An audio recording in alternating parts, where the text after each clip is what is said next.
নমস্কার, মহাযোগী জ্যোতিষ চ্যানেলে আপনাদের সকলকে স্বাগত জানাই। আমি শ্রী স্নেহাশিস মুখার্জি। আপনারা দেখছেন, লাইক শেয়ার সাবস্ক্রাইব করছেন, আপনাদের অসংখ্য ধন্যবাদ। যারা এখনও করেননি তাদের কাছে অনুরোধ, সাবস্ক্রাইব করুন যাতে পরবর্তী সমস্ত ভিডিওর নোটিফিকেশান আপনারা আগেই পেয়ে যান। অনলাইন অফলাইন কনসালটেন্সির জন্য যোগাযোগ করতে পারেন। যারা শিখতে চাইছেন তারাও যোগাযোগ করতে পারেন। শিক্ষান্তের সার্টিফিকেট পাবেন এবং আপনারা কিভাবে ক্লায়েন্ট দেখবেন, ক্লায়েন্টকে ডিল করবেন, কি কথা বলবেন, কীরমভাবে, সেই বিষয়েও আপনাদের কাউন্সেলিং করানো হবে এবং শেখানো হবে। আজকে সিংহ রাশি, অক্টোবর 2025। অনেক কিছু পেতে চলেছেন, কিন্তু পাওয়ার মধ্যেও কিছু হারানো, কিছু ব্যথা, কিছু আনন্দ সমস্ত আছে। তার আগে একটা কথা বলি, মেন টপিকে যাওয়ার আগে। ভিড় ভিড় ভিড় মানে অনেক লোক যখন একসঙ্গে থাকে সেইটাকে বলা হয় ভিড়।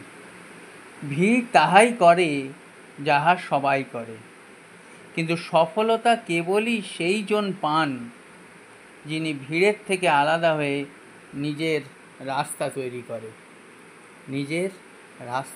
করে।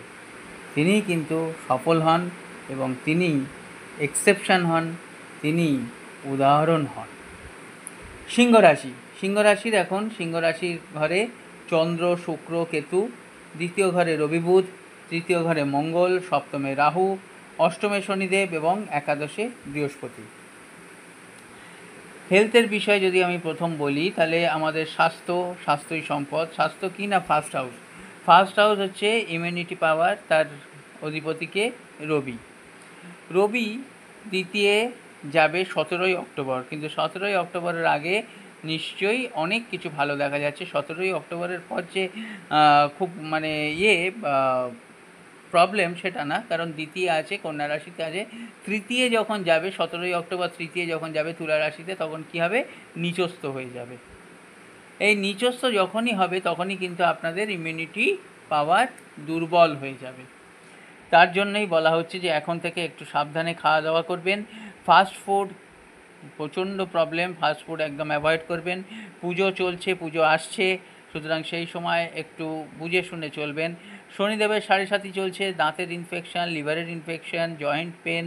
অনেক সময় কী হবে, স্বাস্থ্যর দিক দিয়ে কিন্তু কাছের লোকের কাছ থেকে মাঝে মাঝে এমন ধাক্কা পাবেন, এমন কিছু কথা শুনবেন, সেটার জন্যই আপনার স্বাস্থ্যটা একটু প্রবলেম হতে পারে। সেইগুলোকে স্পোর্টিংলি নেবেন, কারণ দেখুন একটা জিনিস কি, যেমন আপনি যত এগিয়ে যাবেন তত কিন্তু হিংসা, অহংকার এগুলো অপোজিটের আসবেই, এবং সব সময় জানবেন তার হিংসা আপনার জয়। এটা তো আপনারা জানেনই।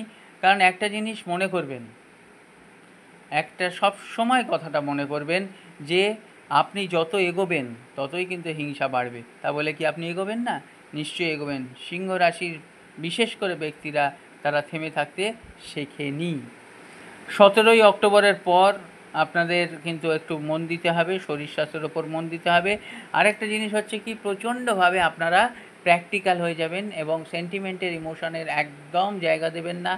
প্র্যাকটিক্যাল সব কিছুই করবেন, বাইরে থেকে করবেন, ভেতরে একদম ঢুকতে দেবেন না। কারণ কি, আজকে ঢুকবে, কালকে বাসা বাঁধবে, 3 দিনের দিন বাসাটা যখন ভেঙে দিয়ে চলে যাবে তখন আপনাদের কিন্তু চৌচির হয়ে যাবে।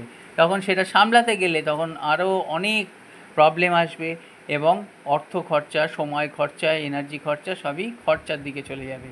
আর অত ইনভেস্ট করলে কিন্তু দেখবেন আপনাদের আসল মূলধনে যখন টান পড়বে তখন কিন্তু সময়টা ভালো হলেও আপনারা উপভোগ করতে পারবেন না।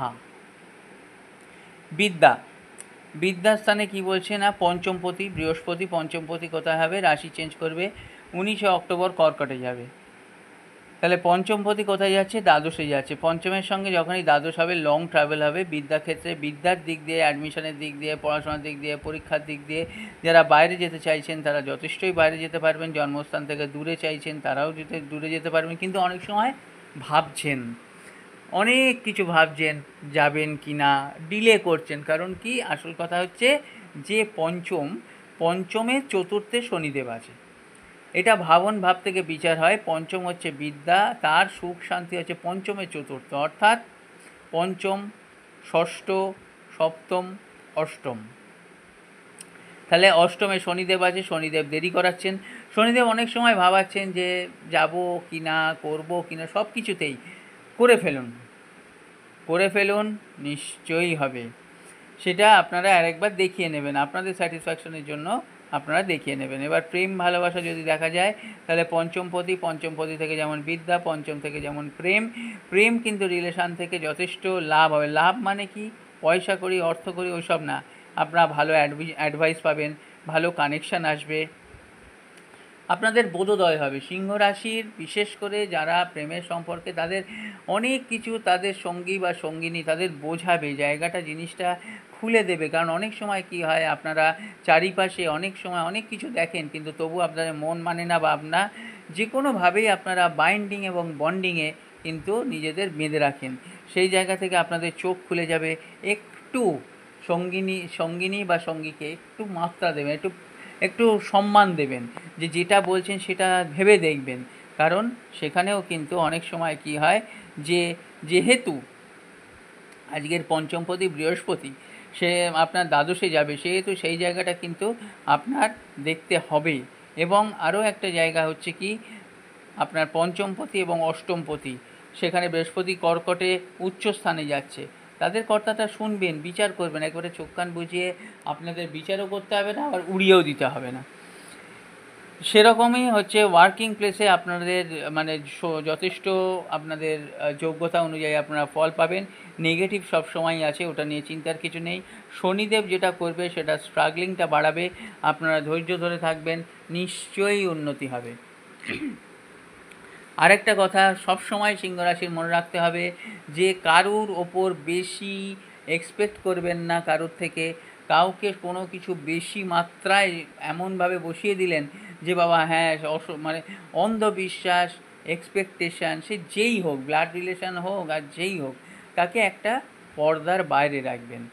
আপনার যে স্তর আছে সেই স্তরের বাইরে রাখবেন, যাতে যদি সেখান থেকে আঘাত হয় যাতে আপনার ভেতরে সেটা খারাপ না করে, আপনার শরীর, মন, মানসিকতা, অর্থনৈতিক সব দিক দিয়েই একটা প্রবলেম না হয়। বিবাহিত জীবন, সপ্তমে রাহু আছে, রাহু তো খারাপ করবে, কিন্তু শনিদেব অষ্টমে আছে। রাহু সপ্তমে করলে কি হয় না, বিবাহিত জীবনের যার পার্টনারের কিন্তু শরীরটা নিয়ে একটু ভাবতে হবে, কোনো সময় ভালো কোনো সময় খারাপ, স্থায়ী প্রবলেম নয়, এই জায়গাটা নিয়ে একটু ভালো করতে হবে। আর যেহেতু সপ্তমের দ্বিতীয় শনিদেব আছে অর্থাৎ অষ্টমে, সেখানে ডিসিপ্লিন সিস্টেম যদি আপনারা মানেন দারুণ হবে। যেমন ধরুন শনিদেব কী করে, ডিসিপ্লিনের ব্যাপার, সে সকালবেলা উঠলেন, ভোরবেলা উঠলেন, খাওয়া দাওয়া, শরীর স্বাস্থ্য, যত এক্সারসাইজ করবেন বা যত ধ্যানযোগ করবেন, যোগার মধ্যে থাকবেন, সে কর্মও করবেন যোগাও করবেন, সেই জন্য দেখবেন আপনাদের কিন্তু একটা দারুণ মানে হেলথের দিক দিয়ে আর কিছু ভাবতে হবে না। তারপর ছোটোখাটো যা হবে সেগুলো তো কোনো ব্যাপার না, সেগুলো ঠিক হয়ে যায়। ভাগ্য, কেরিয়ার, বিজনেস, নবমপতি মঙ্গল ভাগ্যে দেখছে চতুর্থ স্থান থেকে, এখন তুলা রাশিতে আছে, চতুর্থ না তৃতীয় স্থান থেকে দেখছে। সেখান থেকে কি হবে না, চতুর্থে 27 অক্টোবর পরে যাবে, আরও ভালো রোচক যোগ, পঞ্চমহাপুরুষ যোগ শুরু হবে, 100% ভালো 27 অক্টোবরের পর থেকে। সেই কারণে কি আপনাদের উপর আরও হিংসা বাড়বে, আরও, কারণ কি অনেকের আছে দেখবেন স্মার্ট ওয়ার্ক সে করবেও না কিন্তু আবার করতেও দেবে না, হার্ড ওয়ার্ক সে করবেও না করতেও দেবে না। এই সাইকোলজিক্যাল এফেক্টের জন্য অনেকের কিন্তু একটা হিংসা বাড়বে, আর সেখানে সেইটা না বলে অন্য রকমভাবে আপনাদের সঙ্গে ব্যবহার করবে, কর্মক্ষেত্রে আপনাদের বলুন বা ঘরের মধ্যে বলুন বা পরিবেশ পরিস্থিতির মতন যে কোনো জায়গায় একটা টানাপোড়েন চলবে। কারণ কেন চলবে না, চতুর্থ ঘর হচ্ছে সুখ শান্তি, চতুর্থ ঘর চতুর্থ মানে সপ্তম, 4, 5, 6, 7 রাহু আছে, সুতরাং বাড়ি ঘর দোর, মন মানসিকতার সুখ শান্তিতে কিন্তু গ্রহণ লাগবে।